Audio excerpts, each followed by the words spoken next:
सातवें वंदन मास्टर्स। मैं ममता गुप्ता फ्रॉम राजस्थान जयपुर से इस महाअवतार फाउंडेशन ग्रुप में आप सभी का स्वागत करती हूँ और सभी को मेरा प्यार भरा नमस्कार। जैसा कि आप देख रहे हैं, डेली नए नए मास्टर आ रहे हैं, अपना ज्ञान दे रहे हैं। तो आज हमारे बीच में फिर से न्यू मास्टर हैं रितु रानीवाला जी, जो कि हमारी ध्यान की यात्रा को और ज्ञान की यात्रा को आगे बढ़ाएंगे। रितु रानीवाला को भी ध्यान से बहुत ज्यादा फायदा हुआ है, तब से ये चाहती हैं कि मैं भी सबको ध्यान सिखाऊं और जो ध्यान से फायदा मुझे मिला है सबको मिले। राइट रितु जी? बिल्कुल तो बिल्कुल। एक बार सभी रितु जी के लिए ताली हो जाए।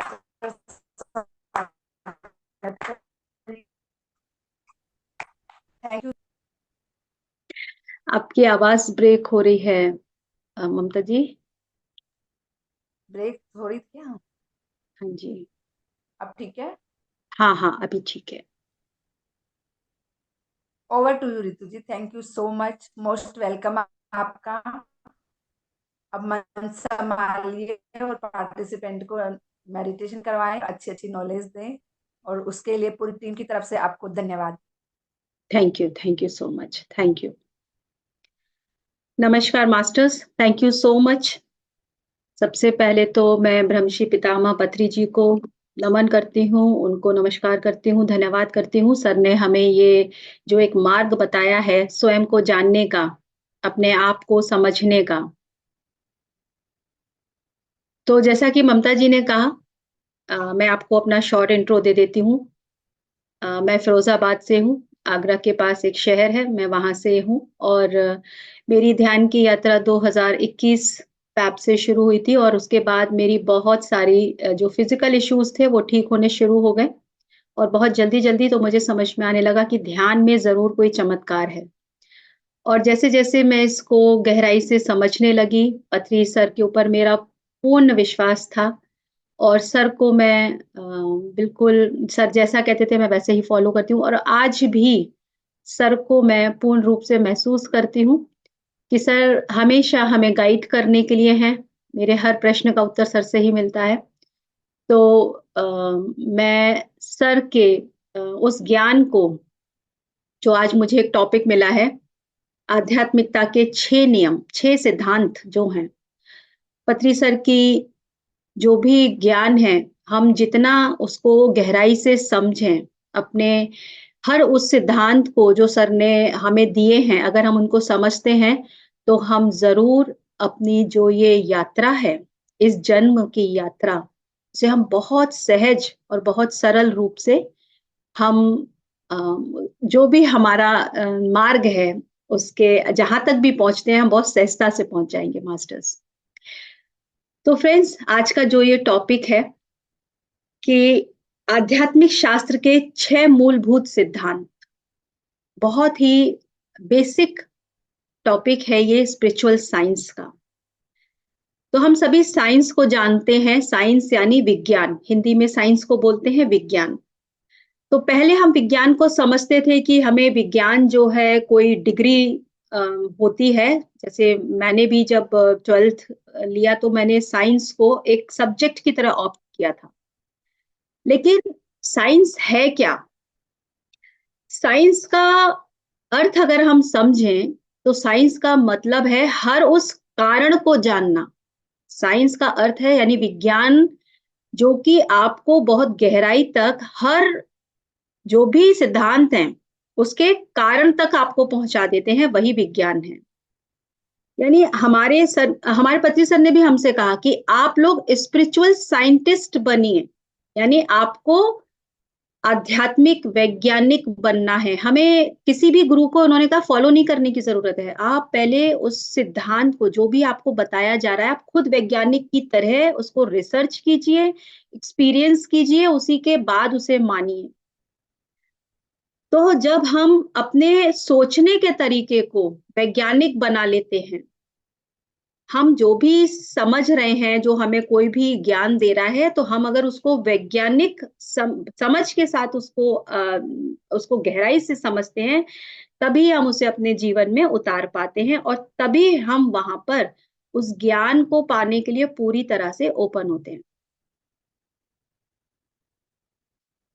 सो फ्रेंड्स, जैसा कि हम सभी जानते हैं कि मुझे पढ़ना पसंद है, मुझे खाना पसंद है, मुझे डांस पसंद है, तो मुझे पसंद क्यों है? कभी हमने क्वेश्चन किया अपने आप से? नहीं किया। मुझे आर्ट पसंद है, मुझे बाहर घूमना पसंद है, मुझे ये पसंद क्यों है? हम क्यों पर कभी क्वेश्चन नहीं करते हैं। हमें वो क्वेश्चन तक जाना है, आखिर मुझे ये पसंद क्यों है? तो जब हम इस तरीके से क्यों लेकर आते हैं, तो आप तभी साइंटिस्ट बन सकते हैं। यानी कि अब आप उनकी गहराई तक जाने की, उसकी जड़ तक पहुंचने की कोशिश करते हैं। Excuse me, just a minute please.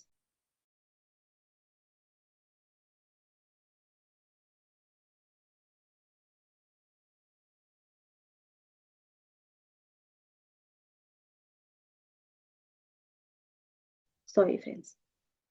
सो हम सभी जब ध्यान में आए थे तो हमसे कहा गया था कि आप लोग पहले 40 दिन का ध्यान कीजिए। लेकिन क्या हमने अपने आप से ये प्रश्न किया, 40 दिन का ही ध्यान क्यों करना है?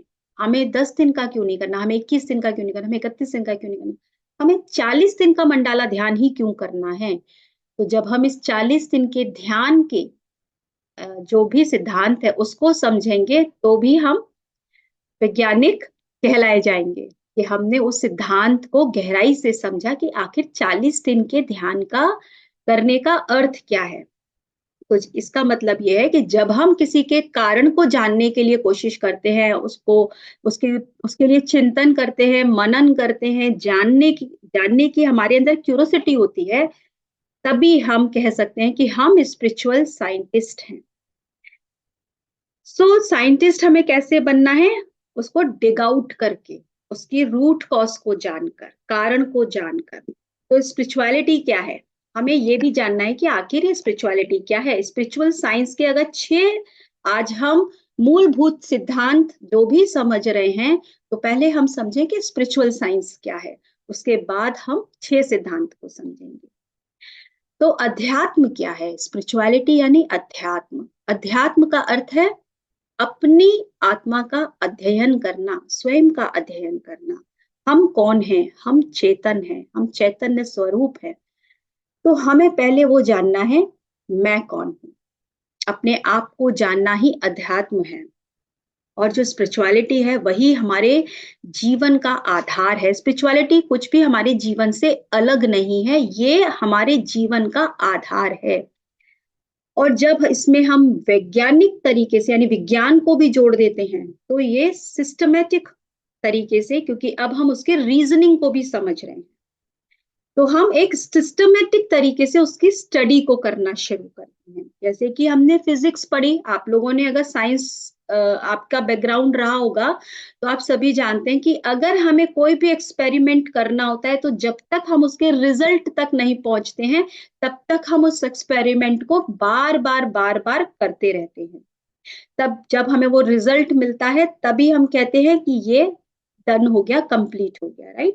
तो इसी तरीके से हम भी एक्सपेरिमेंट करते हैं और उनको फिर एक्सपीरियंस करते हैं, ऑब्जर्व करते हैं। जो भी रिजल्ट आता है, फिर उसके अकॉर्डिंग लॉज बनाए जाते हैं, तब नियम, कायदे, कानून बनते हैं। तो जैसे ग्रेविटी का एक लॉ बना, न्यूटन ने ग्रेविटेशनल फोर्स का एक लॉ बनाया। हम सभी जानते हैं ग्रेविटेशनल फोर्स क्या है। ऊपर से कुछ भी गिरेगा वो नीचे ही जाएगा, यानी नीचे ग्रेविटी फोर्स है। तो ये जो लॉज होते हैं, ये हर स्थिति, परिस्थिति, जगह के लिए सेम यानी कांस्टेंट होते हैं। ये लॉज कभी चेंज नहीं होते हैं, ये कांस्टेंट लॉ हैं, कभी बदलेंगे नहीं, कभी भी किसी के द्वारा या किसी भी स्थिति में या किसी और कंट्री में कुछ और है, हमारी कंट्री में कुछ और है, ऐसा नहीं। ग्रेविटेशनल फोर्स सब जगह सेम है, कांस्टेंट है। तो ये जो लॉज हैं, ये तभी बनते हैं जब वो एक होता है हर जगह, हर परिस्थिति में। यानी कि कोई भी, चाहे धर्म का हो, वर्ग का हो, वो किसी के लिए भी नहीं बदलेगा, सेम ही रहेगा। वो लॉज कहलाते हैं। तो ऐसे ही आज हम समझेंगे 6 जो लॉज हैं, स्पिरिचुअल लॉज, जो कांस्टेंट हैं, कभी बदलेंगे नहीं। उनका रिजल्ट जो भी आएगा वो हमेशा सभी के लिए एक है। कोई ऊंचा है, कोई नीचा है, कोई कम पढ़ा लिखा है, कोई ज्यादा पढ़ा लिखा है, किसी के लिए नहीं। जो भी इस ब्रह्मांड में एग्जिस्ट करता है उसके लिए सेम है। तो ऐसे ही आपने जैसे मैंने कहा ग्रेविटेशनल फोर्स, ऐसे ही एक एग्जाम्पल और है। जैसे पानी का जो उबलता है वो एक टेम्परेचर पे, कांस्टेंट टेम्परेचर पे वो पानी बॉयल होना शुरू करता है। एक कांस्टेंट टेम्परेचर पे वो पानी बर्फ बनना शुरू करती है। These are the laws. इसी प्रकार से आज हम ये शास्त्रता के 6 नियम को, ब्रह्मांड के जो नियम है जिनके अनुसार अगर यदि हम जीवन को जीते हैं तो ये हमारा जो जीवन है बहुत ही खूबसूरत तरीके से हम इसको अपनी इस जो भी हमारी ये जर्नी है उसे हम बहुत अच्छे से सहजता के साथ आगे लेके जा सकते हैं व्यवस्थित रूप में। सो फ्रेंड्स, और ये जो सारे नियम हैं, अब हम जो 6 नियम को समझेंगे, ये नियम हर व्यक्ति पे लागू होता है, चाहे वो अवेयर हो या वो अनअवेयर हो। जरूरी नहीं है कि आज हम इसको समझ रहे हैं तो ये सिर्फ हम पर ही लागू होगा। जो ये नहीं जानते हैं उन पर भी ये नियम लागू होते हैं। तो ब्रह्मांड के जो ये आज हम 6 नियम, ये जो आज हम स्पिरिचुअल लॉज को समझेंगे, तो पहला है लॉ ऑफ कॉन्शियसनेस, यानी कि हम सभी चेतना हैं। दूसरा है law of incarnation and re incarnation. Incarnation यानी कि जब हम पहला जन्म लेते हैं उसका क्या नियम है, और उसके बाद जब हम पुनर्जन्म लेते हैं तब उसके क्या नियम। जन्म और पुनर्जन्म का सिद्धांत। तीसरा है लॉ ऑफ कर्मा, यानी कि law of cause and effect. इसको आप कह सकते हैं जो हम बोते हैं वैसा ही हम पाते हैं। तो डिटेल में हम आगे और समझेंगे, पहले हम 6 को पहले समझ लेते हैं कौन कौन से हैं। फोर्थ है लॉ ऑफ कांस्टेंट इवोल्यूशन, यानी प्रोग्रेशन। हमारी आत्मा जो है एक प्रोग्रेशन फेज में होती है, वो कांस्टेंट प्रोग्रेस करती है। ये हमारा चौथा नियम है। पांचवा है लॉ ऑफ हेस्टनिंग योर प्रोग्रेशन। आत्मा जो है प्रगति कर रही है, वो अपनी प्रगति को कैसे तेज कर सकती है। और छठा है लॉ ऑफ इन्फिनिटी, यानी अनंतता का नियम। ये 6 नियम हैं। सो पहला नियम लॉ ऑफ कॉन्शियसनेस। जैसा कि हमने कहा, इस ब्रह्मांड में जो कुछ भी है वो सभी चेतन है, चैतन्य स्वरूप है। हम कहते हैं कण कण में ईश्वर है, सब जगह ईश्वर है। सभी तरफ जो कुछ भी है हमारे, चाहे वो लिविंग हो नॉन लिविंग हो, सभी वही चेतना है। पेड़ पौधे पशु पक्षी जानवर, मैंने कहा नॉन लिविंग, यानी कुर्सी भी टेबल भी जो कुछ भी है आपके आसपास, वो सभी उसी चेतन का हिस्सा है। तो चेतन का मतलब ये नहीं है कि अगर हम जो जीवित हैं सिर्फ वही चेतन है। यहाँ आप इस ब्रह्मांड में जो कुछ भी है, जो कुछ भी है वो सब कुछ चेतन है। तो अब हम यहाँ पर क्यों आए हैं, हमने यहाँ जन्म क्यों लिया है। हमने यहाँ जन्म लिया अपने आप को जानने के लिए, अपने आप को समझने के लिए। और जब तक हम अवेयर नहीं होते हैं अपने आप के प्रति, अपने आप को जानने के प्रति, तब तक हमारी ये निरंतर यात्रा चलती रहती है। तो जब मैं आपसे ये कहती हूं कि मैं भी चेतना हूं, और यहाँ पे इस ब्रह्मांड में जो कुछ भी चेतना का रूप है, तो चेतना है क्या। तो ये पूरी ब्रह्मांड जो है ये एक वाइब्रेशनल फ्रीक्वेंसी है, आप ऐसे समझें इसको। और यहाँ पे सभी कुछ वही वाइब्रेशन और वही फ्रीक्वेंसी पे यहाँ पर एग्जिस्ट करती है। जो हम जिनको देख नहीं पा रहे हैं, जिन्हें हम कहते हैं ईश्वर, वो है यहाँ पर, लेकिन हम उनको देख नहीं सकते क्योंकि उनकी जो चेतना का स्तर है वो बहुत बहुत हाई है, इसलिए हम उनको देख नहीं सकते। तो यहाँ पर अगर आप लोग गूगल करें, कभी भी देखें, आप चाहे नोट डाउन कर लीजिए, डेविड हॉकिंस का एक मैप ऑफ कॉन्शियसनेस है, उसमें उन्होंने एक ग्राफ बताया है कि कैसे चेतना का स्तर किस तरीके से घटता और बढ़ता है, और ब्रह्मांड में हम जो चेतना के स्तर पे है वो किस तरीके से, किस फ्रीक्वेंसी पे हम रहते हैं। यदि हम डर में है तो हमारी चेतना का जो स्तर है वो बदलता है, यदि हम गिल्ट में है तो हमारी चेतना का स्तर बदलता है, यदि हम दुख में हैं तो हमारी चेतना का स्तर बदलता है, यदि हम खुश हैं तो हमारी चेतना का स्तर, यानी निरंतर हमारे इमोशंस, हमारी फीलिंग्स, हमारी इंटरनल जो भी फीलिंग्स होती हैं, वो सभी हमारी उस चेतना के स्तर को घटाती और बढ़ाती रहती हैं। तो हम सभी यहाँ पर उसी परम आत्मा का अंश हैं,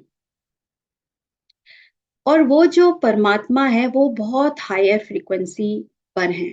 आप ऐसे समझें कि बहुत हायर फ्रीक्वेंसी है उनकी, और हमें धीरे धीरे हमारी चेतना के स्तर को उस हायर फ्रीक्वेंसी तक अगर बढ़ानी है या बढ़नी है, जिस भी तरह से जो हम आगे के सिद्धांतों को समझेंगे, तब हम उस चैतन्य यानी उस परमात्मा के साथ एक हो पाएंगे। तो विज्ञान तो हमें ये कहता है कि जो कुछ भी हम आंखों से देख रहे हैं, जो मैटर है, वो इलेक्ट्रॉन, प्रोटॉन, न्यूट्रॉन को एक डिफाइन करता है, ठीक है, विज्ञान हमें ये बताता है। लेकिन अध्यात्म का भी यही डेफिनेशन भी यही है कि वो इलेक्ट्रॉन, प्रोटॉन और उसको नहीं कह रहा कि न्यूट्रॉन है, वो कहता है कि सब कुछ चेतन है, सब, और वो भी एनर्जी है, सब कुछ एनर्जी है। तो विज्ञान और जो अध्यात्म है वो एक कॉइन के दो साइड हैं, एक कॉइन के दो साइड है। हम ये नहीं कह सकते कि स्पिरिचुअल अलग है और साइंस अलग है, ये दोनों ही का अलग अलग पहलू है। हम सभी जो भी एनर्जी फॉर्म में हमारी जो आत्माएं हैं, हम सभी एनर्जी फॉर्म, हम सभी एनर्जी बीइंग्स हैं। तो हम यहाँ धरती पर क्यों आए हैं? हम ये जानने आए हैं कि हमारी लाइफ का पर्पस क्या है, मैंने बर्थ क्यों लिया है, हमारे एग्जिस्टेंस का अर्थ क्या है। हम यहाँ पे आए हैं अलग अलग अनुभव लेने के लिए। तो जैसा कि सोल इन्वॉल्यूशन अगर आपने पढ़ा हो, कभी समझा हो इससे पहले के सेशंस में, कि पहले हम मिनरल किंगडम में आए, फिर हम प्लांट किंगडम में आए, उसके बाद हम एनिमल किंगडम में आए, और फिर हमने ह्यूमन फॉर्म में हमने बर्थ लिया। हमने इस तरह से हर चेतना के स्वरूप को अनुभव किया। यानी जब हम मिनरल किंगडम में थे तब भी हम चेतन अवस्था में थे, तब भी हम एक चेतना ही थे। फिर हम प्लांट, फिर हम एनिमल, और उसके बाद हम ह्यूमन, यानी हमारी चेतना का स्तर बढ़ता ही रहा और आगे भी बढ़ता है जैसे जैसे ये आत्मा प्रोग्रेस करती है। तो हर स्टेज में वो चेतना का विकास हो रहा है। हम जिस भी सोर्स से आए हैं, जो भी जो भी वो लाइट है, जिस जो एक सोर्स है, जहाँ का एक हम फ्रेगमेंट हैं, हम जहां से आए हैं वो अनुभव लेने के लिए, क्योंकि धरती पर डुअलिटी है। यहाँ अंधकार को हम जैसे ही आए हम सब भूल गए, हमें कुछ नहीं पता, और धीरे धीरे हमें वही चीजों को अनुभव करना शुरू कर दिया। दुख को भी अनुभव कर रहे हैं, सुख को भी अनुभव कर रहे हैं, कम को भी अनुभव कर रहे हैं, ज्यादा को भी अनुभव कर रहे हैं। यानी कि हम यहाँ पर आए हैं अनुभव करने के लिए, इस धरती पर इस डुअलिटी को, अंधकार को अनुभव करते हुए हमें प्रकाश की तरफ जाना है। यानी कि हम सभी उस फॉरगेटफुल स्टेज में हैं। धीरे धीरे हमें ज्ञान के प्रकाश की तरफ आगे बढ़ना है। और हमें ये ज्ञान क्या है? ये ज्ञान कि क्या मैं सिर्फ ये शरीर हूं, या मैं शरीर के बियॉन्ड भी कुछ हूं। ये है ज्ञान। अज्ञानता ये है कि अगर मेरे जीवन में दुख आ गया, या तकलीफ आ गई, या कुछ कमी आ गई, तो क्यों? किस लिए, और हम सोचने लग जाते हैं मेरे साथ ही ऐसा क्यों हुआ, मेरे जीवन में ऐसा ही क्यों हुआ। क्योंकि तब हम सिर्फ शरीर तक अपने आप को लिमिट करके मान रहे हैं। लेकिन हम उस शरीर के भी बियॉन्ड जब हम समझते हैं कि मैं तो उसी परमात्मा का हिस्सा हूं, मैं वही प्योर डिवाइन सोल हूं जो ये अनुभव करने के लिए आई है, और ये भी अनुभव उसकी चॉइस है। तो हम इन सुख दुख और जो भी कहे प्रेम घृणा अंधकार गरीबी अमीरी, हम सबको अनुभव करने के लिए आए हैं, क्योंकि इस चेतना को अपना विस्तार करना है, अपने आप को आगे बढ़ाना है, अपने आप को एक्सपेंशन करना है। और यही हमारे जीवन का पर्पस है, यही हमारे जीवन का उद्देश्य है। यानी जब हमने यहाँ बर्थ लिया है, जो भी हम पहले मिनरल किंगडम से शुरू हुए और आज हम यूनिफॉर्म ह्यूमन किंगडम तक आ गए, और ह्यूमन किंगडम में भी हम अलग अलग स्टेजेस से होते हुए, क्योंकि हम सिर्फ अनुभव कर रहे हैं, हमारी चेतना एक्सपेंड हो रही है। आज से पहले अगर हम कहें कि 1 साल पहले या 1 दिन पहले भी जो आज मैंने कुछ नया सीखा, तो मेरी चेतना ने उसको अनुभव किया और वो एक्सपेंड हो गई। आज जितने लोग भी जिनके लिए ये नया टॉपिक होगा, आज उनको इस टॉपिक से कुछ नया ज्ञान मिला और उनकी चेतना का एक्सपेंशन हुआ। इसी तरह से हमारी चेतना निरंतर सीखती है, अनुभव करती है और वो विस्तार करती है। तो हमारी चेतना का जो उद्देश्य है वो यही है कि इस बॉडी कॉन्शियसनेस से उसको सोल कॉन्शियसनेस तक जो है हमें जाना है। हम हमेशा कितना जो है मैं मेरे मुझे हर वक्त उस ईगो के स्वभाव में रहते हैं। यानी मैं ही है, मैं ही कर रही हूँ, मेरा ही हो जाए, कोई मुझे नहीं पूछ रहा, कोई मुझे नहीं दे रहा, कोई मुझसे बात नहीं कर रहा। हम हमेशा उस अपनी ईगो को सेटिस्फाई करने के लिए ही निरंतर कहेंगे कि हम उसी थॉट में रहते हैं। लेकिन हमें इसके बियॉन्ड अपनी ईगो कॉन्शियसनेस से आगे उस सोल कॉन्शियसनेस को एक्सपीरियंस करना है। यही चेतना का विकास होना है और यही लॉ ऑफ कॉन्शियसनेस है कि हमारी चेतना का विकास कैसे हो। तो जैसे कि अब हम ह्यूमन फॉर्म में आए हैं, तो अब हमारा दूसरा लॉ यानी कि लॉ ऑफ इनकारनेशन और उसके बाद री इनकारनेशन। पहला जन्म इनकारनेशन और उसके बाद हम जो बार बार जन्म लेते हैं वो है री इनकारनेशन। तो फ्रेंड्स, हमारा जो हम जिस अभी शरीर में आए हैं, हमने जो जन्म लिया है, ये ना तो ये हमारा पहला ही जन्म है और ना ही ये हमारा आखिरी जन्म। क्योंकि आत्मा जो है वो निरंतर बहुत सारे अनुभव करते हुए आई है। एनिमल किंगडम में फियर होता है, वहां भी उसने कुछ जो है एक्सपीरियंस किया। ह्यूमन जब उसने एनिमल किंगडम से जब वो ह्यूमन किंगडम में आई, तो ह्यूमन किंगडम में सबसे पहले जो 7 स्टेजेस ऑफ सोल है, जिनमें इन्फेंट सोल, बेबी सोल, उसके बाद है आपका यंग, एडल्ट, मैच्योर और ओल्ड। आई थिंक शायद एक और है। तो इस तरीके से 7 स्टेजेस ऑफ सोल्स हैं, जो आई थिंक लास्ट है ट्रांसेंड सोल। तो ये जो 7 स्टेजेस ऑफ सोल्स हैं, ये इन्फेंट सोल जो है, जिसको किसी भी तरह का कोई ज्ञान नहीं है, वो हिंसा भी कर रही है, वो जैसे जो ट्राइब्स में रहते हैं वो जानवरों को मार के खा रहे हैं कुछ भी। उसके आगे भी जो धीरे धीरे धीरे धीरे जो पीछे के हैं, वो भी जिस तरीके से जो कर, हाँ सर, ट्रांसडेंटल ट्रांसडेंटल सोल जो लास्ट है। तो इस तरीके से जो इन्फेंट सोल, बेबी सोल है, जिनको अभी ज्ञान नहीं है, वो हर तरीके के कर्म को कर रहे हैं, चाहे मन से, चाहे अपने भाव से, चाहे अपने शब्दों से, चाहे अपने एक्शन से। लेकिन वो कर्म उनके कहेंगे कि संचित कर्म में तो इकट्ठे हो ही रहे हैं, लेकिन अभी वो अज्ञान है, क्योंकि वो लोग अनुभव करते हुए आगे बढ़ रहे हैं। तो ना तो ये हमारा, जैसे मैंने कहा, पहला ही जन्म है, ना ही ये अंतिम जन्म है, क्योंकि हम यहाँ बार बार धरती पर सिर्फ अनुभव करने के लिए आते हैं और लगातार हम अनुभव करते रहते हैं अपनी मृत्यु तक। धरती जो कि मृत्यु जगत है, यहाँ पर हम अनुभव करने ही आते हैं, अपने लेसन सीखने आते हैं। आत्मा यहाँ सिर्फ अपने पाठों को सीखने के लिए आती है।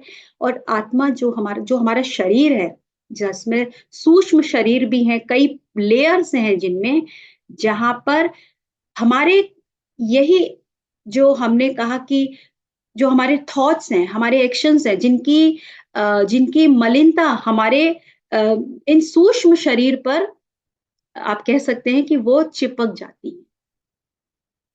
तो जैसे जैसे शरीर छोड़ा, लेकिन सूक्ष्म शरीर फिर इनको आगे लेकर दूसरे जन्म में जाती है, तो इनको अपने साथ लेकर जाती है। इस तरीके से हमारी जो आत्मा है वो आगे हर जन्म में पहले से दूसरे, दूसरे से तीसरे अनुभव करते हुए, क्योंकि 400 से भी ज्यादा ये जो है आत्माएं जो है, जो शरीर अपने धारण करती हैं बार बार जन्म। तो सभी को अपने ही कर्मों के अनुसार जन्म लेना होता है। अपने कर्मों को हमें खत्म या पूरा करने के बाद हम मृत्यु को प्राप्त होते हैं, ताकि हम नेक्स्ट बर्थ लेकर अन्य कर्मों को पूरा करने के लिए इस प्रकार से हम जन्म लेते हैं। और फिर हम इसी बर्थ और डेथ की साइकिल में हम आते जाते रहते हैं, जब तक कि हम लिबरेट ना हो जाए। आपने ये एक सुना होगा श्लोक कि पुनरपि जननम पुनरपि मरणम पुनरपि जननी जठर शयनम इह संसारी बहु दुस्तार कृपया पारी पही मुरारे। इसका अर्थ है बार बार जन्म, बार बार मृत्यु, और बार बार माँ के गर्भ से जो हम जन्म लेते हैं। तो इस संसार बार बार हमें जो निरंतर आना पड़ रहा है, क्योंकि हमने जो अपने कर्म जो हमने उनको तो हमें यहाँ पर बैलेंस करना ही है, इसलिए हमें बार बार ये जन्म और मृत्यु के जो साइकिल में हम हैं, तो इसको हमें करना ही होगा। तो कहते हैं इस संसार से पार पा जाना बहुत कठिन है। तो वो कहते हैं हे ईश्वर, हमें सही मार्ग बताओ, हमारी रक्षा करो कि कैसे हम इस जो जन्म, बर्थ और जो डेथ की जो साइकिल है, इससे हम फ्री हो जाएं, लिबरेट हो जाएं। क्योंकि पूरा जो भी हमारे पूर्व जन्मों के पूर्व कर्मों के अनुसार तभी हम जन्म ले पाते हैं, क्योंकि हमने जो कर्म किए हैं पिछले जन्मों में, तो हम यहाँ पर उनको बैलेंस करने के लिए आते हैं, अपने सोल प्लान के अनुसार, अपने सोल कॉन्ट्रैक्ट के अनुसार कि हमें कितने कर्मों को यहाँ पे बैलेंस करना है, क्योंकि हम अपने संचित कर्मा से कुछ प्रारब्ध कर्मों को लेकर आते हैं। इस तरह से हम इनको बैलेंस करते हैं कि जितना ये आत्मा इस जीवन में इनको अनुभव कर सकती है, उतना ही वो लेकर आती है। तो ये किसका डिसीजन है? ये हमारा ही डिसीजन है। तो हमें अपने जीवन में कभी किसी भी बात के लिए ना रिग्रेट करना है, ना ही कंप्लेन करना है, और ना ही दूसरों को किसी भी चीज के लिए दोष देना है, क्योंकि ये आत्मा का ही चयन होता है कि उसे इस जन्म में यही रूप, यही घर, यही लोग चाहिए, ताकि वो ये चीजें उनके साथ मिलकर अनुभव करे और वो अपनी अपनी चेतना का विस्तार करे। तो इस तरीके से वो, उसकी अपनी चॉइस है कि वह खुद, जैसे हमने कहा अर्थ क्या है, अर्थ स्कूल है, और वो जो एक आत्मा है, एक स्टूडेंट के लिए स्टूडेंट की तरह अपना खुद का कोर्स चूज किया है कि मुझे ये कोर्स नीचे पढ़ना है, और उसके बाद मैं इसको जो है प्रमोट हो जाएगा, तब वो दूसरी क्लास में जा सकता है, यानी दूसरा लेसन सीखने के लिए। तो ये निरंतर एक प्रक्रिया चलती रहती है। तो ये आत्मा पूरी तरह से फ्री है अपनी चॉइस के लिए। उसके ऊपर कोई दबाव नहीं होता है कि तुमको ऐसे ही करना, नहीं, उसकी अपनी चॉइस है। हमारे स्पिरिट गाइड्स होते हैं, हमारे जो भी हमें गाइड करने के लिए हमारे साथ। तो हर आत्मा जो कर्म करती है वो सिर्फ यहाँ पे अपने सोल लेसन्स को सीखने के लिए करती है। हमारा जन्म जो होता है वो हमारे पूर्व जन्मों के अनुसार हमें मिलता है। हम बार बार उन लेसन्स को जब तक सीख नहीं लेते हैं तब तक हम बार बार आते ही रहेंगे। इसीलिए यदि हमें इस जन्म में ये ध्यान मिला है, ये ज्ञान मिला है, तो हमें पूरा प्रयास करना चाहिए कि हम अपने जीवन की परिस्थितियों से अपने अपने वो आत्मा के जो पाठ हैं, यानी कि जो हमारे सोल लेसन्स हैं, उनको हम समझें, उनको हम सीखें, ताकि हम वो लेसन सीख लें, तो हमें नेक्स्ट जन्म में वो लेसन सीखने के लिए नहीं आना पड़ेगा। फिर हमें नहीं पता कि अभी हमें और कितने जन्म लेने हैं, लेकिन एट लीस्ट हमने वो कोर्स तो कंप्लीट कर लिया, तो हमें वो अवेयरनेस अपने अंदर लेकर आनी है। जब वो आत्मा जो है इतने सारे जन्म लेती है, 400 से भी ज्यादा, तो वो क्यों लेती है? वो लेती है अपने आप को जानने के लिए, यही बार बार बार बार अपनी खुद की ट्रू सेल्फ को एक्सपीरियंस करने के लिए। और वो तब तक जन्म लेती रहेगी जब तक कि वो इस अंधकार से प्रकाश की तरफ ना चली जाए, वो पूर्णता को प्राप्त ना कर ले। सो फ्रेंड्स, ये है law of incarnation and re incarnation की आत्मा अनुभव करने के लिए आती है बार बार जब तक अपने लेसन्स को लर्न नहीं करती है। तो आत्मा जो है हमेशा अपग्रेड होती है, कभी भी नीचे नहीं जाएगी, यानी डिग्रेड नहीं होगी कि अगर उसने कोई ऐसा कोई पाप कर दिया है, कुछ कर दिया, तो उसको वापस जानवर की योनि में जाना पड़े, ऐसा नहीं होता। वो हमेशा अपग्रेड होगी, ह्यूमन फॉर्म में वो हमेशा अपग्रेड होगी। सभी अच्छे और बुरे कर्म जो हैं वो हमारे सूक्ष्म शरीर के साथ ही वापस आते हैं। अच्छे कर्म हो या बुरे कर्म हो, अच्छे कर्म अगर हम कर रहे हैं तो उसका मतलब ये नहीं है कि हमने अगर कोई बुरा कर्म किया है तो वो उसको नष्ट कर दे। वो उसको नष्ट नहीं करती है, लेकिन हम ये कह सकते हैं कि हमारे अच्छे कर्म उसकी इंटेंसिटी को कम ज़रूर कर देते हैं। इसीलिए हम सर ने कहा है कि ज़्यादा से ज़्यादा आप ध्यान कीजिए, स्वाध्याय कीजिए, क्योंकि ज्ञान से ही कर्मों का नाश होता है। जैसे-जैसे हम ज्ञान को बढ़ाएँगे, हम सोल कॉन्शियसनेस की तरफ बढ़ेंगे, धीरे-धीरे हमारे कर्मों की जो इंटेंसिटी है, वो कम होने लगती है। ऐसा नहीं है कि मैं कुछ बुरा कर दूँ और उसके बाद मैं जाके कुछ बहुत अच्छा काम कर दूँ, तो मेरा बुरा जो कर्म है, वो बैलेंस हो जाएगा। नहीं, यदि मैंने कुछ बुरा किया है, तो वो बुरे के लिए तो मुझे रेडी होना ही है कि मैंने एक बुरे का बीज तो डाला ही है, तो डेफ़िनेटली उसका जो भी रिज़ल्ट आएगा, वो भी मेरी तरफ ही आना है। लेकिन वो जो अच्छा कर्म हम कर रहे हैं, उसको तो हमें करना है ताकि हम उसको भी बैलेंस करें अच्छाई के साथ। हम अच्छा करेंगे तो हमें अच्छा ही मिलेगा। ऐसा नहीं है कि हमने बुरा किया तो अब हम अच्छा कर दें तो वो उसको कैंसल हो जाएगा, ऐसा नहीं होता है। यानी ये जो नियम हैं, ये इस ब्रह्मांड के नियम हैं और इनको हमें समझना है कि अगर हमने बुरा किया है तो हम तैयार रहें अपने जीवन में, ताकि फिर हम क्वेश्चन करते हैं मेरे जीवन में ऐसा क्यों हो गया? मेरी लाइफ में इतना क्यों बुरा हो रहा है? मेरे ही घर के लोग ऐसे क्यों मेरे साथ कर रहे हैं? नहीं, हमने कुछ ऐसा किसी जन्म में किया होगा, इसलिए हम इसको अपने जीवन में अनुभव कर रहे हैं। तो हमें हमें सहनशीलता बढ़ानी है, हमें एक्सेप्ट करना है, हमें समझना है कि मेरे सोल लेसन्स क्या हैं। मृत्यु के बाद हम उस वक़्त जन्म नहीं लेते हैं, हम कुछ समय के बाद आते हैं। तो यदि आपने अ, बुक पढ़ी हो अ सोल्स जर्नी, जो कि पत्री सर ने कहा है कि सबको रिकमेंड किया है, वो किताब हम सबको पढ़नी चाहिए, तो आप उसमें पूरी एक आत्मा की यात्रा को बहुत गहराई से समझेंगे कि मृत्यु के इमीडिएट ही वो कोई भी जो भी आत्मा है वो इमीडिएट जन्म नहीं लेती है, कुछ समय रुक कर लेती है। अपने सब कुछ समझने करने के बाद जब वो डिसाइड करती है कि नहीं अब मैं जाना चाहती हूँ, तो भी ऐसा नहीं है कि उसे उसी वक़्त, यहाँ बहुत सारी लाइन लगी हुई है, तो इसलिए हमें जो ये जन्म मिला है, इस जन्म को हम सार्थक करें। जब तक हमारी मृत्यु नहीं आती है, हम ज्ञान से, ध्यान से, सेवा से इस जन्म को जितना हो सके उसे सार्थक करने की कोशिश करें। Souls become more spiritual and wise through progressive lives.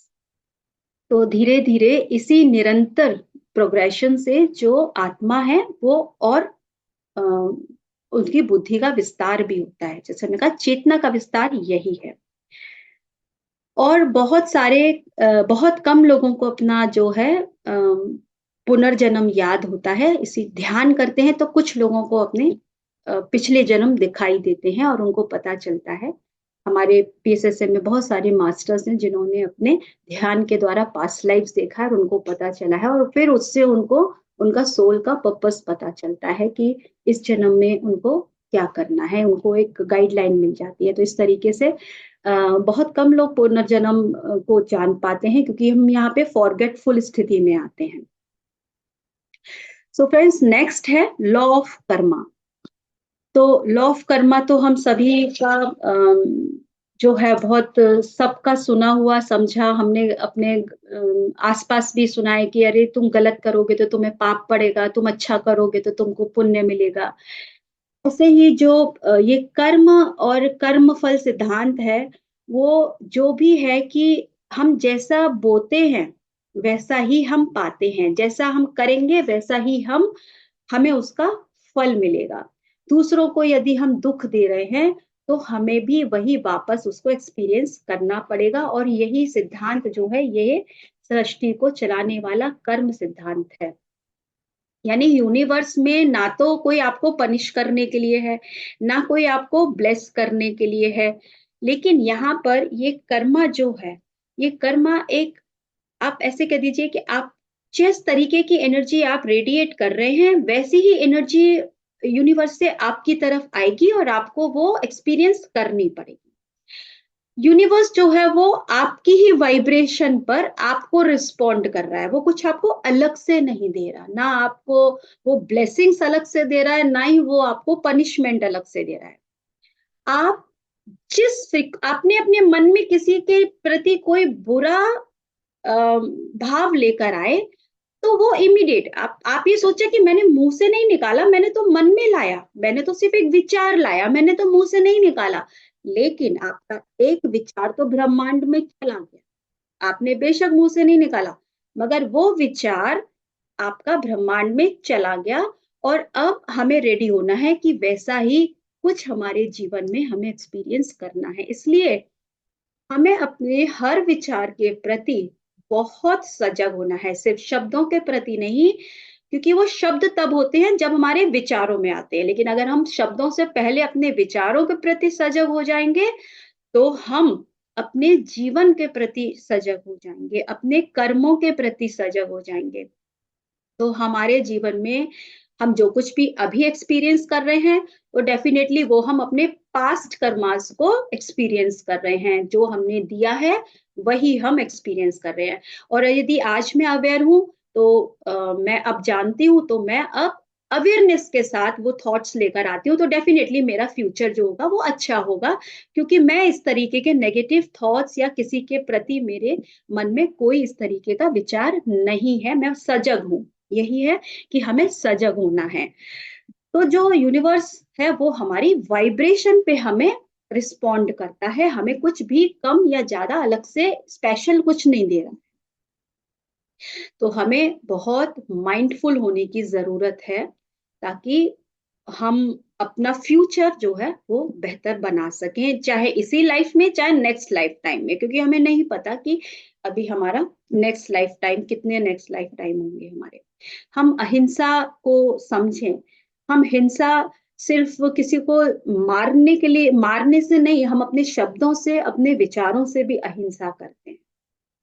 हम बिना बात किसी की चुगली कर रहे हैं, हम बिना बात किसी की शिकायतें कर रहे हैं, हम किसी को दोष दे रहे हैं, हर वक्त हम एक्सपेक्टेशन में हैं, तो ये भी एक तरीके से जो विचार हम दे रहे हैं, ये भी आपको इसको समझें तो ये भी एक तरीके से हिंसा ही है। क्योंकि हर आत्मा है वो अपने अपने अनुभव से ले रही है, लेकिन हम हमेशा ये एक्सपेक्ट करते हैं कि वो मेरे हिसाब से चले। वो आत्मा भी अपने अपने अनुभव अलग अलग तरह से करने के लिए आई है। इसलिए हमें हिंसा और अहिंसा को भी ढंग से समझना है कि हमारा एक एक जो विचार है वो अहिंसा वाला होना चाहिए, किसी के प्रति कोई हिंसा नहीं। हमारे जो भी कर्म है वो हमेशा हमारी परछाई के समान हमारे साथ चलते हैं। ये जो कर्म है, ये यूनिवर्स में law of cause and effect, जैसा आप देंगे वैसा आप पाएंगे। आप आम के बीज बोएंगे तो आपको आम ही मिलेगा, आप करेले का बीज बोएंगे तो आपको करेला ही मिलेगा। तो हमें बस यही सजग होने की जरूरत है कि अगर हम प्यार देंगे तभी हमें प्यार मिलेगा। और यदि हम आज देने की बहुत कोशिश कर रहे हैं और नहीं मिल रहा है, तो आप सरेंडर कर दीजिए कि हमारे ये पूर्व जन्मों के किसी कारण से है, तो हमारे कर्म है। इसलिए हमें सरेंडर, एक्सेप्टेंस, अपने पाठों को, जैसे हमने कहा हर आत्मा अपने पाठ सीखने आई है, हमें वो सीखना है और हमें समझना है। तो हमारा हर एक्शन, हमारा हर थॉट, फीलिंग जो है वो हमारे इंटेंशन पर निर्भर करता है। हमारा इंटेंशन क्या है, हमारा हर कर्मा जो है वो हमारे इंटेंशन पर निर्भर करता है। इसका मतलब है कि मेरे हाथ में गन है और मैंने किसी को भी मर्डर कर दिया, तो मेरा इंटेंशन क्या है? और एक पुलिसमैन है या सोल्जर है, उसने किसी को डिफेंसिव होकर मर्डर किया, उसका इंटेंशन क्या है? तो दोनों में फर्क है ना? ऐसे ही कर्मास जो है वो इंटेंशन पे डिपेंड करते हैं कि आखिर हमारा इंटेंशन क्या है। बहुत जरूरी है ये जानना कि हम कोई भी एक्शन ला रहे हैं, फीलिंग ला रहे हैं, वो क्या इंटेंशन रखती है, क्योंकि ये जो बहुत इंपॉर्टेंट है। अगर हम शब्द तो कुछ और ला रहे हैं, हम शब्दों में तो कह रहे हैं, आप किसी को बहुत अच्छा अच्छा बता रहे हैं, लेकिन आपके मन में क्या चल रहा है, आपका इंटेंशन क्या चल रहा है, बैक ऑफ द माइंड आपके अंदर क्या चल रहा है, that is more important than your words. वो आपके कर्मा क्रिएट, आप दूसरों को दिखा रहे हैं बहुत स्वीटन होकर, बट अंदर ही अंदर आपके अंदर कोई पॉइजन फीलिंग है किसी के लिए। तो आप ये मत सोचिए कि मैं तो शब्दों से बहुत मीठा बोल रही हूँ तो मेरे तो कर्मा बहुत अच्छे हैं, उसके लिए तो मैं बहुत एप्रिसिएशन ला रही हूँ, बट अंदर हम कुछ इल फीलिंग के साथ बोल रहे हैं। तो वो इंपॉर्टेंट करता है जो आपका इंटेंशन है। फिर आपके वर्ड्स वहां इंपॉर्टेंट नहीं है, आपके इंटेंशन आपके उसमें जाएंगे, जो आपके अकाउंट है कर्मास का। सो हमें समझना बहुत जरूरी है कि हमारा इंटेंशन क्या है। तो गीता में कहा है, कर्मण्यवाधिकारस्ते माँ फलेषु कदाचन, या कर्म फल हेतु भूर्वाते संगो अस्तेव कर्माणि। कर्म पर ही तुम्हारा अधिकार है, लेकिन कर्म के फलों में कभी नहीं। इसलिए कर्म को फल के लिए मत करो और ना ही काम करने में तुम्हारी आसक्ति हो। कोई भी काम करें उसमें आपकी आसक्ति ना हो, आप अनासक्त होकर काम करें। जो भी काम करें एक अकर्ता के भाव से। ऐसा नहीं कि मैंने कोई काम किया तो अब आप चाहें कि आपको बहुत एप्रिसिएशन मिले। अगर कोई नहीं कर रहा है तो आप सोच रहे हैं, अरे मैंने तो इन इतना अच्छा काम किया और इनको, इन्होंने मुझे थैंक यू भी नहीं बोला, इन्होंने मुझे ये भी नहीं कि एक एप्रिसिएशन, एक दो वर्ड्स भी बोल देते, ग्रेटिट्यूड ही कर देते। नहीं, आपको किसी भी कर्म से अपने आप को आसक्ति नहीं रखनी है।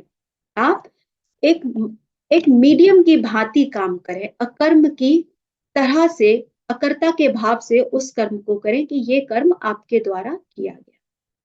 सो फ्रेंड्स, हम आगे चलते हैं। लॉ ऑफ कांस्टेंट प्रोग्रेशन, जो हमारा चौथा हमारा ये लॉ है। तो कांस्टेंट प्रोग्रेशन यानी कि जो आत्मा है वो निरंतर सीख रही है और आगे बढ़ रही है। Always there is always something for you to learn. हमें हर स्थिति, परिस्थिति, व्यक्ति, और आप कुछ भी कहिए, जो भी है सब कुछ से हमें सिर्फ सीखना है, without any complaining and blaming. Patri sir कहते हैं, no judgement, no interference, no complain, no blame, no harsh and no rush. तो आप जब सिंपल से ये पत्री सर के वर्ड्स अपने जीवन में उतार लेते हैं, सरेंडर कर दीजिए, एक्सेप्टेंस। सर ने बहुत छोटे छोटे वर्ड्सों को, वर्ड्स जो हैं उनको हमें बिल्कुल कह दीजिए, एक एक हमारी लाइफ में अगर हम उतार लें तो ये बहुत सिंपल हमारी लाइफ और हैप्पी लाइफ जाएगी, बिल्कुल पीसफुल। यदि दुख आ गया है तो क्वेश्चन क्या होना चाहिए? हम क्या करते हैं, मेरे जीवन में दुख क्यों आ गया, ऐसा मैंने कौन से कर्म कर दिए, मैं कौन से कर्मों को भोग रही हूँ? नहीं, हमें सीखना है। हमें जानना है ये दुख का कारण जो है वो क्या है। यही ज्ञान है अगर हम इनको समझें। सुख आया तो हम खुश हैं, मगर हमें ये भी समझना है ये भी मेरा ही क्रिएशन है। We create our own reality. हमारे जीवन में कमी आ गई, हमारे जीवन में बीमारी आ गई, तो हम एकदम से लो फील करने लगते हैं कि ऐसा मेरे साथ कैसे हो गया? दूसरों के साथ हो रहा है तो हमें फ़र्क नहीं पड़ता, लेकिन जैसे ही मेरे साथ कुछ हो गया, तो हमें लगता है मेरे साथ तो ऐसा नहीं होना चाहिए, मेरे साथ ऐसा क्यों हो गया? लेकिन जब हम इस ज्ञान को अपने अंदर लाते हैं कि मैं शरीर नहीं हूँ, मैं आत्मा हूँ, यहाँ पे अनुभव करने के लिए आई हूँ, वो मन से भी है, तन से भी है, हर तरह से है। जीवन की हर परिस्थिति में मैं सिर्फ अनुभव करने आई हूँ। तो जब हम इस तरीके से अपने ज्ञान को बढ़ाते हैं, कोई रोना नहीं रोते हैं अपने जीवन में, हम ये जानते हैं हमें रोना नहीं है, हमें सीखना है। क्योंकि ये मैंने ही चुनी है परिस्थितियाँ अपने अनुभव करने के लिए, अपने जीवन में विस्तार करने के लिए, अपना ही एक्सपेंशन करने के लिए। तो इस तरह से ये जो आत्मा या मैं, आप जितने भी यहाँ पे जो भी चेतना स्वरूप यहाँ सब हैं, हम सब यहाँ पे अपनी-अपनी जीवन की परिस्थितियों से सिर्फ सीखने के लिए ही आए हैं। तो इसको जो कहते हैं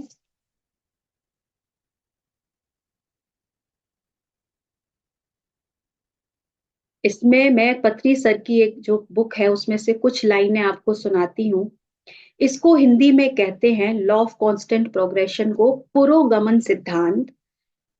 तो यहाँ पर वो कहते हैं कि पुरोगमन सिद्धांत कुछ आत्माएँ धरती पर जन्म नहीं लेती, लेकिन वह भी क्रमागत प्रगति करती हैं। आत्मा की प्रगति में कभी भी हमें पीछे नहीं जाना है, हम कभी भी पीछे नहीं जाएँगे, हमेशा आगे ही बढ़ेंगे। हर एक अनुभव आत्मा की प्रगति में वृद्धि करता है। प्रत्येक व्यक्ति की प्रगति करने की गति अलग-अलग होती है। ज़रूरी नहीं है कि यदि मेरी स्पीड 20 की है तो दूसरे की भी हो सकता है उसकी 30 की हो, किसी की 200 की भी हो सकती है। इसलिए हमें कभी किसी को जज नहीं करना है। मैं बहुत अच्छा ध्यान करती हूँ, मैं बहुत अच्छा स्वाध्याय कराती हूँ, मैं तो बहुत अच्छा विज़डम शेयरिंग करती हूँ। कभी किसी को जज नहीं करना है, कभी अपनी ईगो सेल्फ को हाई नहीं करना है। हर आत्मा यहाँ अनुभव करने के लिए आई है और वो इसी प्रकार से प्रगति करती है। तो प्रत्येक व्यक्ति की प्रगति करने की गति अलग-अलग है। कोई 1 इंच आगे बढ़ता है, कोई 2 किलोमीटर और कोई 20 किलोमीटर की गति से आगे बढ़ता है। कई बार ऐसा भी लगता है कि यह आत्मा प्रगति नहीं कर रही है, लेकिन ऐसा नहीं है। हम ध्यानी हैं, लेकिन ज़रूरी नहीं है हमारे घर में ध्यानी सभी हों। लेकिन वो हर जो ध्यान नहीं कर रहा है, वो भी प्रगति कर रहा है। ऐसा नहीं है कि सिर्फ़ ध्यानी ही प्रगति कर रहा है। जो भी यहाँ पे जन्म लेके आया है, वो निरंतर प्रगति कर ही रहा है। वो अपनी-अपनी तरह से कुछ ना कुछ सीख रहा है और वो भी प्रगति निरंतर कर रहा है। हर एक आत्मा चाहे वह ध्यान कर रही है या नहीं, हर अनुभव से आत्मा आगे ही बढ़ती है। जो चर्म चक्षु से दिखाई देता है, वह भ्रामक है। जो चर्म चक्षु से दिखाई देता है, वह भ्रामक है। जो मांसाहारी है, ध्यान नहीं करता, वह ज़्यादा जन्म लेता है। जो शाकाहारी और ध्यानी है, वह जल्दी आगे बढ़ता है। जो मांसाहारी है और जो ध्यान नहीं करता, उसे बार-बार जन्म लेने पड़ते हैं, क्योंकि वो अपने कर्मों को बढ़ा रहा है हिंसा के द्वारा। तो फ्रेंड्स यही है लॉ ऑफ कांस्टेंट प्रोग्रेशन यानी कि पुरोगमन गमन का सिद्धांत कि हर आत्मा यहाँ प्रगति कर रही है। ये कोई ज़रूरी नहीं है कि सिर्फ़ ध्यानी प्रगति कर रहा है। जो धार्मिक है वो भी कर रहे हैं और जो नहीं धार्मिक है और नहीं ध्यानी है वो भी प्रगति कर रहे हैं। इसलिए हमें कभी किसी को जज नहीं करना चाहिए कि हम बहुत ऊँचे हैं, हम तो ध्यानी हैं, हमारा तो अब हम तो बहुत जल्दी से लिबरेट हो जाएँगे, बहुत जल्दी से हम एनलाइटेंड हो जाएँगे। ऐसा नहीं, कभी जज नहीं करना है। सभी अपनी अपनी गति से निरंतर प्रगति कर रहे हैं। तो नेक्स्ट लॉ को समझते हैं, लॉ ऑफ हेस्टनिंग और योर प्रोग्रेशन। यानी कि आप जो हैं, इसे योग सिद्धांत का नियम भी कहते हैं कि कैसे आत्मा जो प्रगति कर रही है उसको तेजी से उसको गति दे सकती है। सो फ्रेंड्स, जैसा कि यहाँ पर हम सभी जानते हैं, हम स्वाध्याय करते हैं, हम सज्जन सांगत्य करते हैं, हम ध्यान करते हैं, तो आत्मा जो अपनी गति, जो जो भी प्रगति उसकी हो रही है, उसको गति कैसे देगी? जब वो ज्ञान को लेगी। और ज्ञान कैसे मिलेगा? हम बुक्स पढ़ते हैं। बुक्स दूसरे ऑथर के अनुभव हैं, लेकिन हमें उनसे ज्ञान मिलता है, एक मार्गदर्शन मिलता है। इसलिए हमें स्वाध्याय करना चाहिए अपनी सेल्फ ग्रोथ के लिए। सेल्फ ग्रोथ, स्वाध्याय, स्वयं का अध्ययन, अपने आप को जानना है, मेरी ग्रोथ क्या हो रही है, मैं रुकी हुई हूँ, मैं कुछ समझने की कोशिश, मेरी चेतना का विस्तार कितना हुआ है। पहले मुझे गीता समझ में नहीं आती थी, आज मुझे कुछ-कुछ गीता समझ में आने लगी। इस तरह से धीरे-धीरे हर आत्मा अपने-अपने अनुभव करती आ रही है, चेतना का विस्तार हो रहा है। क्यों? क्योंकि वो सज्जन सांगत्य कर रही है, वो ध्यान कर रही है, वो बुक्स पढ़ रही है, वो स्वाध्याय कर रही है, अपने आप को जानने की कोशिश कर रही है, लोगों को समझने की कोशिश कर रही है। इस तरह से हमें ये सारे जो सर ने हमें, और सेवा, सेवा भाव हमारे अंदर होना चाहिए। कैसे? जो मैंने सीखा, जो मैंने समझा, उसे मैं दूसरों में दूँ। जितना भी मुझे आता है, पति सर ने कहा तुम्हें जितना आता है उतना ही दे दो। ये इंतज़ार ना करो कि तुम इतना आगे पहुँच जाओ तब तुम देने के लिए तैयार हो, नहीं। तुमने ए सीखा है तो तुम ए सिखा दो। तुमने बी भी सीख लिया तो अब तुम बी भी सिखा दो। तो इस तरह से हमें जो हमारी अपनी उन्नति है, हमारी अगर उन्नति अगर हो रही है, तो ये ना समझो कि ये तुम्हारी उन्नति है। दूसरों की उन्नति में ही अपनी उन्नति समझो। ऐसा स्वामी दयानंद सरस्वती कहते हैं कि आप ये ना समझें कि आप उन्नत हो रहे हैं तो आपकी उन्नति हो रही है। जब दूसरों की उन्नति हो तो उसमें आप अपनी उन्नति समझें। आपने खुद पढ़ा है तो अब दूसरों को पढ़ाइए। स्वयं को अगर आपने जान लिया है तो वो मार्ग आप दूसरों को भी बताइए। जबरदस्ती नहीं, लेकिन अपनी बात हम कहें कि ये भी एक मार्ग है, आप करके देखिए। आप मेरी बात पे भरोसा मत कीजिए, एक बार एक्सपेरिमेंट कीजिए, उसको एक्सपीरियंस कीजिए। सर ने कहा पहले एक्सपेरिमेंट करो, एक्सपीरियंस करो, तभी मानो। तुम तो मेरी बात भी ना सुनो। तो ऐसे ही हमको भी लोगों से कहना है, हमें कोई प्रेशर नहीं देना है, सिर्फ अपनी बात कहनी है। तो अपने आप को जानना है हमको ध्यान के द्वारा, और वैसे ही हमें दूसरों का मार्गदर्शन करना है। तो अपनी ट्रू नेचर तक जाना ही स्वाध्याय है। अपना अध्ययन करते हुए हमें आगे बढ़ना है।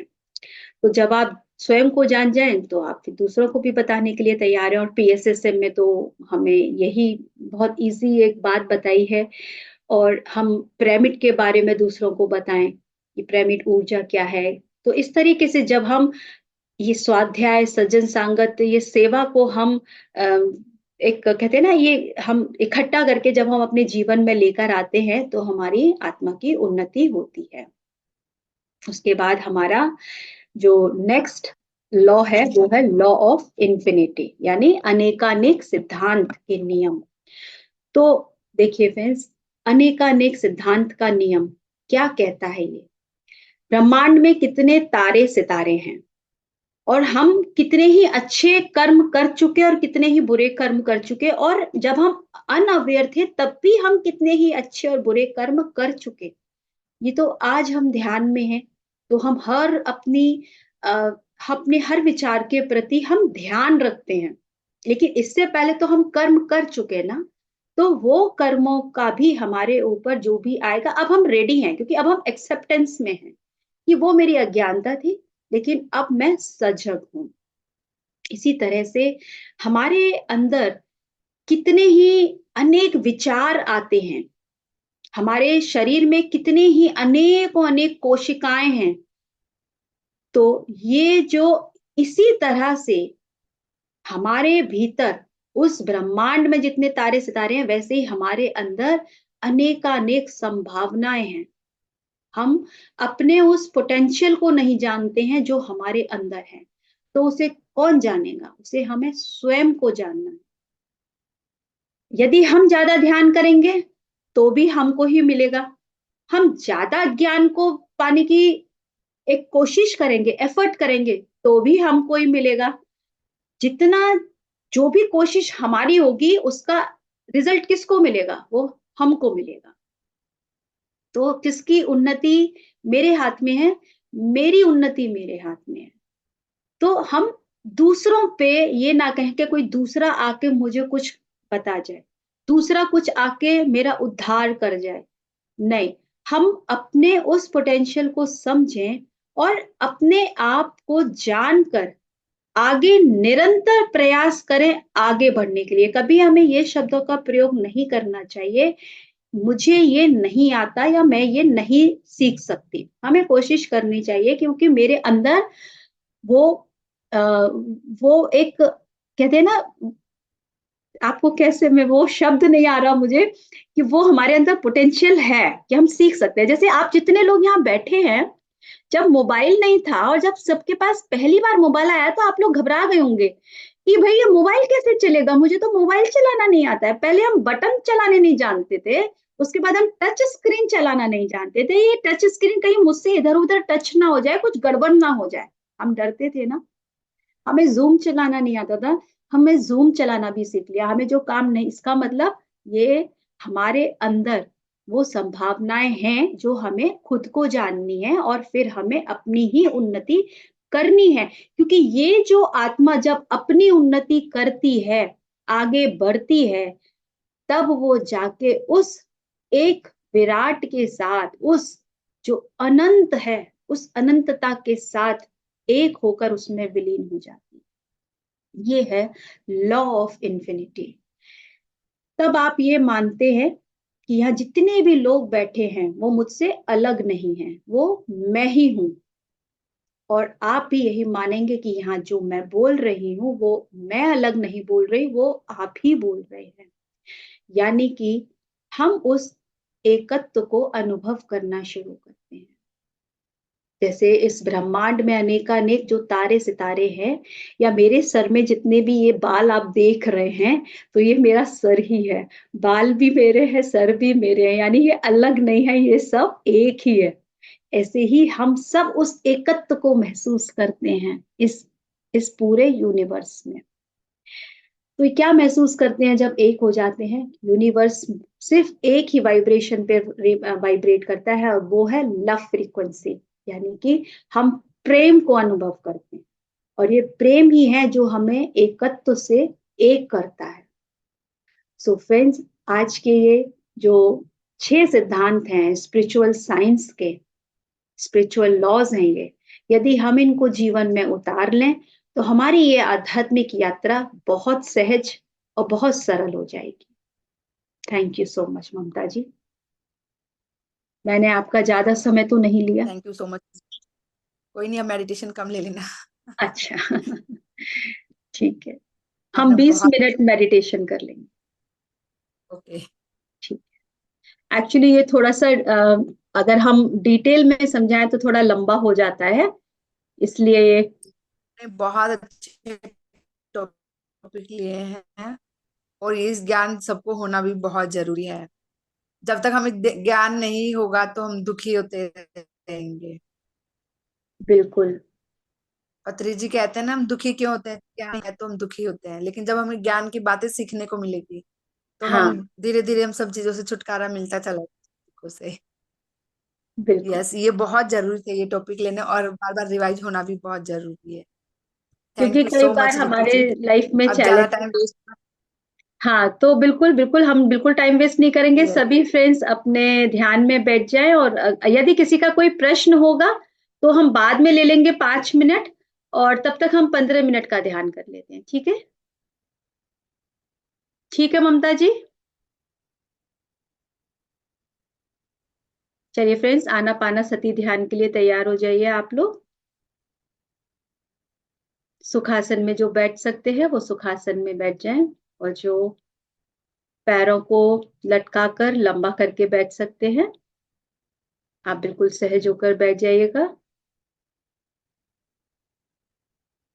हाथों की उंगलियों को आपस में मिलाएंगे, पैरों को लॉक करेंगे, कोमलता के साथ। वॉल्यूम ठीक है ममता जी?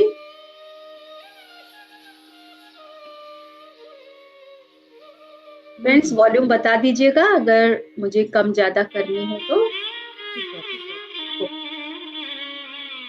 पूरा ध्यान अपनी, थोड़ा सा कम कर, थोड़ा सा बढ़ा दूं? अब ठीक है। ओके। पूरा ध्यान अपनी हर एक आती और जाती सांस पर रखेंगे, ना ही कोई सोच और ना ही कोई।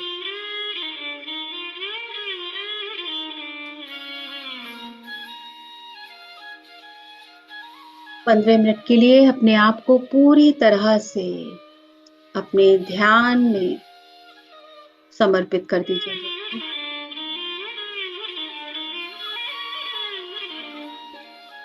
कोई भी विचार आए तो अपने विचारों के पीछे ना जाएं, अपने मन से कहें कि आपको थोड़ी देर के लिए ध्यान में सहयोग करें।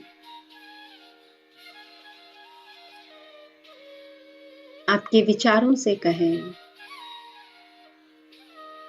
कि अभी आपके ध्यान का समय है। वो भी आपके साथ, आपकी सांसों के साथ जुड़ जाएं।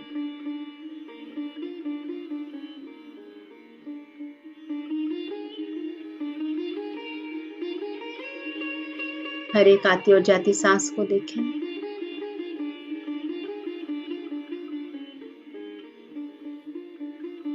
चेहरे पे एक मुस्कुराहट,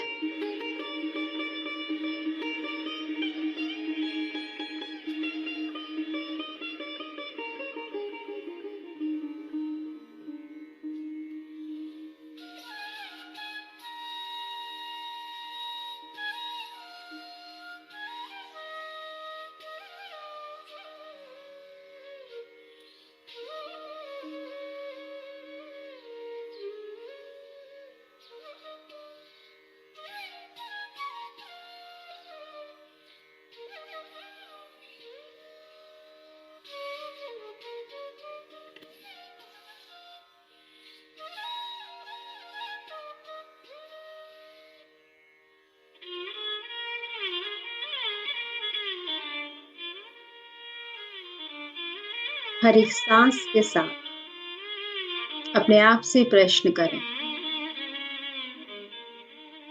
मैं कौन हूं?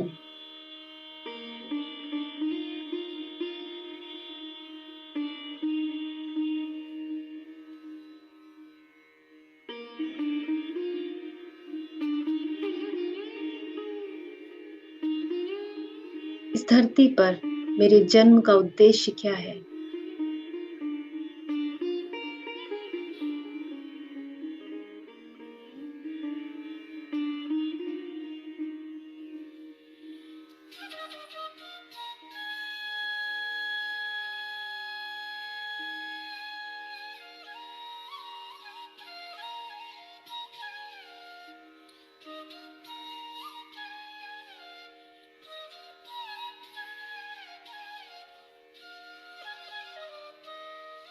क्या मैं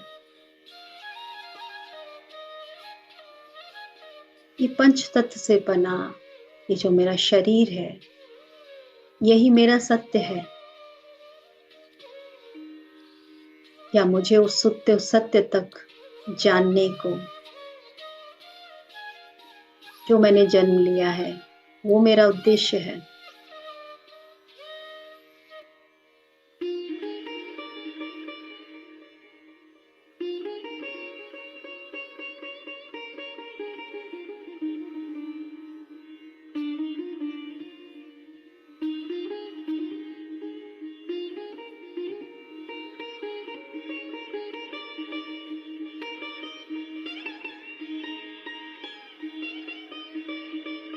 जब तक हम ध्यान करेंगे अपनी आंखें नहीं खोलेंगे दोस्तों। अपने भीतर और गहराई में मैं आपको जानने के लिए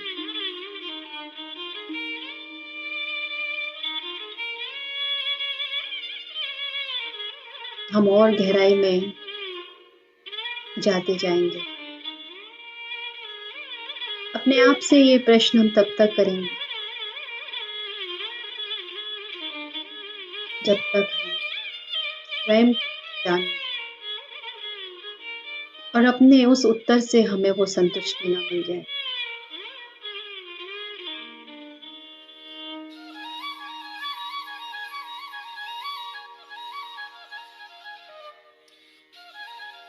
हमें हमारे जितने भी गुरु, जितने भी मार्गदर्शक, चाहे किताबें हों, चाहे हमारे दोस्त हों, हमारे माता-पिता हों, किसी से भी हमें जो भी ज्ञान मिला, समय हमें सिर्फ एक रास्ता बताने के लिए है। लेकिन उस रास्ते पे चलना हमारा ही एक प्रयास होना चाहिए। निरंतर चलना बिना रुके, ये हमारा प्रयास होना चाहिए, ताकि आज नहीं तो कल मैं उस सत्य को ढूंढ लूं, जिसकी खोज में ये आत्मा बार बार जन्म ले रही है।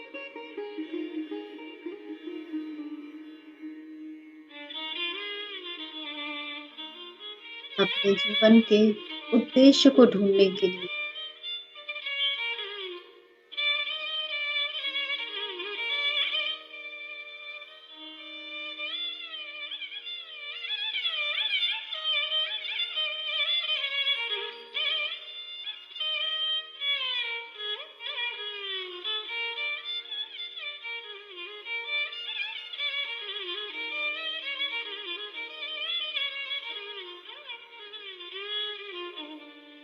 और इस मार्ग पे कितनी भी कठिनाइयां आए, कभी डरना नहीं, घबराना नहीं, पीछे नहीं हटना, क्योंकि आत्मा आपकी बहुत शक्तिशाली है।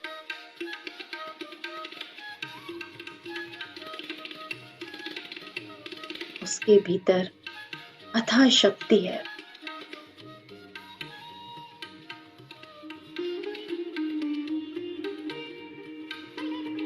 भय तो सिर्फ मन में है,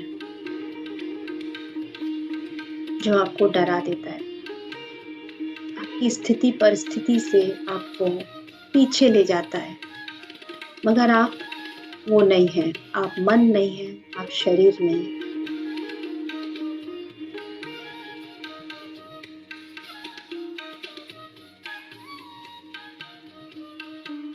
अपनी उसी असीम असीम शक्ति को अपने अंदर महसूस कीजिए।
Last 2 minutes.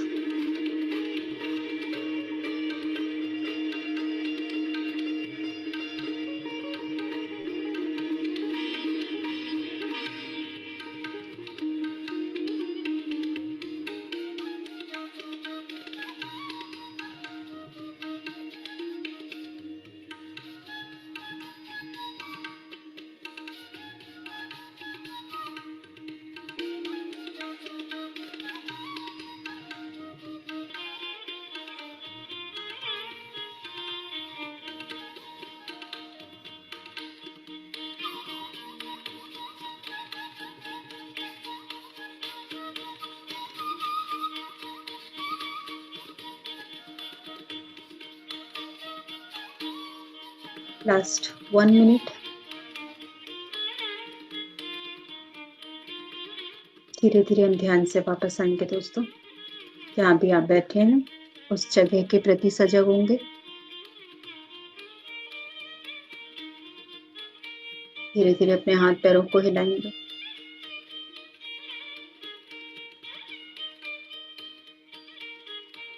टेन, 9, 8, 7, 6, 5, 4, 3, 2, 1, 0।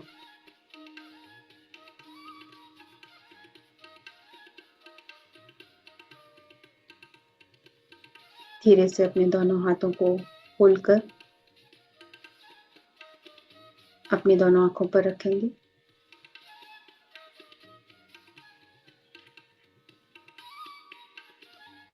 5, 4, 3, 2, 1 से अपने दोनों हाथों को अपने हार्ट सेंटर पर रखेंगे और अपने हार्ट सेंटर से, अपने हृदय चक्र से अपने आप को आज के ध्यान के लिए, आज के ज्ञान के लिए धन्यवाद कहेंगे। अपने परिवार के सभी लोगों को धन्यवाद कहेंगे और अपने हार्ट सेंटर से उनको लव एनर्जी रेडिएट करेंगे friends.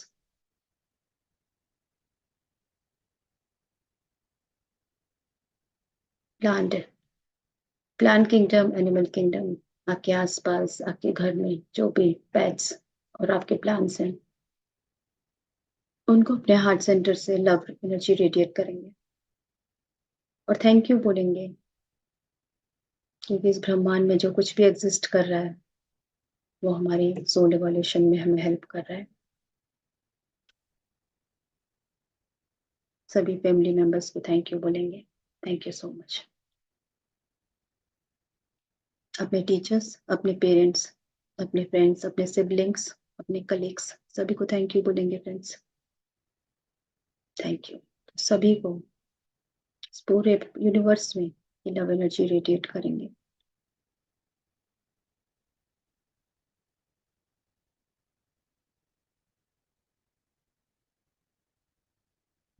Thank you so much friends. आंखें खोल लीजिए आप।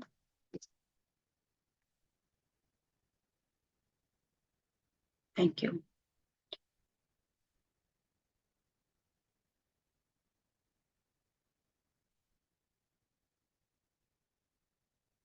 यदि आपका कोई प्रश्न हो आज के टॉपिक से रिलेटेड तो आप शेयर कर सकते हैं। ममता जी आप हैं? Yes yes Riddhi, thank okay, you so much. आप म्यूट हैं। यस मास्टर्स, अपने एक्सपीरियंस जो भी शेयर करना चाहते हैं तो प्लीज करें। कोई क्वेश्चन पूछना है तो हैंड रेज करें।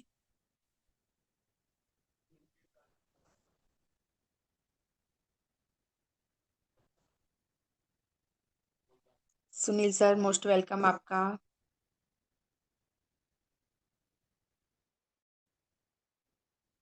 थैंक यू यस ममता जी।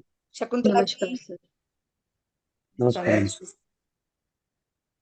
आज का जो सब्जेक्ट था वो बहुत बढ़िया था। उसका उसकी जो सुर ताल और लय था ना वो एडमायरेबल था एक्चुअली। उसमें क्या बोलते हैं उसको, एक लय था, लय। लय यानी उसमें ना उतार था ना चढ़ाव था, एक एक संत लेवल पे वो चल रहा था। तो इसीलिए वो एक्चुअली श्रवण करने में बहुत मजा आया, बहुत मजा आया। थैंक और यू एक एक पॉइंट जो है ना, समय हो गया लेकिन एक एक पॉइंट जो है ना, आपने जो अच्छी तरह से समझा है, उसका जो डिस्क्रिप्शन दिया वो बहुत बढ़िया दिया। इसके लिए थैंक यू वेरी मच। ध्यान भी अच्छा हुआ, थोड़ी देर के लिए हुआ मगर बहुत अच्छा हुआ।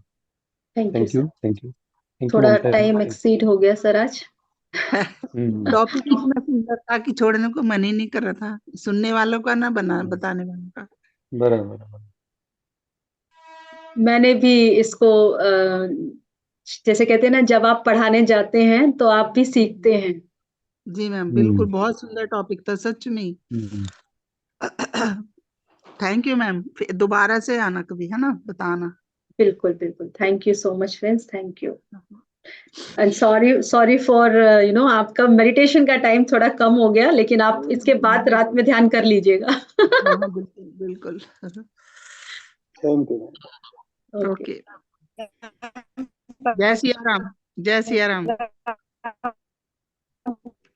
आपकी आवाज नहीं आ रही है शकुंतला जी। जय सिया राम मैम। आपकी आवाज नहीं आ रही है। बढ़िया मैंने तो आ म्यूट रही है किया हुआ आवाज।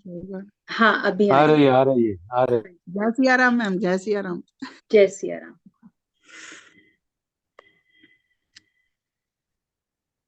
कोई प्रश्न है आपका? मैम मैं तो उसी में घूम रही हूँ जो आपने बोला। तो अच्छा। मुझे तो बहुत ही अच्छा लग रहा है सच में, बहुत बोलने को मन भी नहीं कर रहा धन्यवाद। ज्यादा। जी, कोई नहीं, बहुत आप सुंदर। ध्यान में। जी धन्यवाद जी, थैंक यू सो मच। ध्यान में बैठ जाइए, अगर आपका मन नहीं है तो। जी जो मैम, भी ऊर्जा आ रही है उसको लीजिए आप। और बहुत। फ्रेंड्स, जो भी अगर अभी भी ध्यान में बैठे हो, तो जब भी आप वापस आए तो पानी को जरूर पीजिएगा, अपने आप को बैलेंस करने के लिए। चलिए, ठीक है ममता जी, बहुत बहुत धन्यवाद, बहुत अच्छा लगा यहाँ आकर। देने के लिए। अब बहुत दिनों के बाद सुन रहे हैं आपको, और आप आते रहिए। श्योर श्योर, बिल्कुल। धन्यवाद, सो धन्यवाद आपका रीतू जी, थैंक धन्यवाद। यू, थैंक नमस्कार। यू। आपने ये बात सबका कही ना मंगल कि हो, भी सबका सीखना मंगल हो चाहिए। सब। आई थिंक कोई कुछ कह रहा है क्या ममता जी? आरबी जी, आप कुछ बोल रही हैं? हाँ, मैं कह रही हूँ, बहुत अच्छा ध्यान लगा। और मैंने थोड़ा सा ही सुना, पर आपने मेरी बात कह दी। मैं हमेशा कह देती हूँ मेरे से नहीं होएगा, स्वाध्याय करने के लिए कहते हैं ना, ध्यान कराने के लिए। मैं मेरे से नहीं होएगा, आज आपने मुझे सचेत करा कि भी आपको मुझे अब आता नहीं है, अगर बोलेंगी करवाऊंगी। आरबी मेरे से जी, बोला मुझसे नहीं नहीं जाता। होगा, बोलेंगी मैं करवाऊंगी, मुझसे होगा। अब मैं कोशिश करूंगी आज से। आज मैंने किताब में भी पढ़ा, यू कैन लाइफ वाली किताब ने, उसमें भी पढ़ा। मैंने सोचा, आज सुबह ही सोचा था कि मैं आज से कोशिश करना शुरू करती हूँ बोलना। मेरे को थोड़ा सा ना झिझक सी हो जाती, बोलना नहीं जाता। बहुत पत्री अच्छा सर आपने कहा। की जो वाक क्षेत्र है वो सभी पढ़िएगा, क्योंकि आपको पता हाँ। चल जाएगा कि हमारा एक एक शब्द जो है वो हम्म। मैजिक करता है, मैजिक। हाँ, नहीं अब जैसे फोन अपन ने शुरू कर ही लिया, चलाना सीख लिया, जूम भी लगा लेते हैं, फेसबुक भी सब कुछ लगाते हैं। आपने उदाहरण दिया ना, ये तो करने लगे ना, ये तो आता ही नहीं था पहले। तो किताब भी पढ़ना शुरू सीख जाएंगे। हाँ, थैंक यू, पढ़ाना थैंक यू, भी सीख थैंक यू जाएंगे, आपका। बिल्कुल। थैंक यू सो हाँ, much. Thank you, thank you, कोशिश करते हैं। धन्यवाद। Thank you, I love you. Love you dear. खुश रहो, मस्त रहो, ध्यान करो, ठीक। खुश। थैंक यू आरबी जी, और सभी थैंक को थैंक यू। मीटिंग एंड करते हैं, मिलते हैं ना।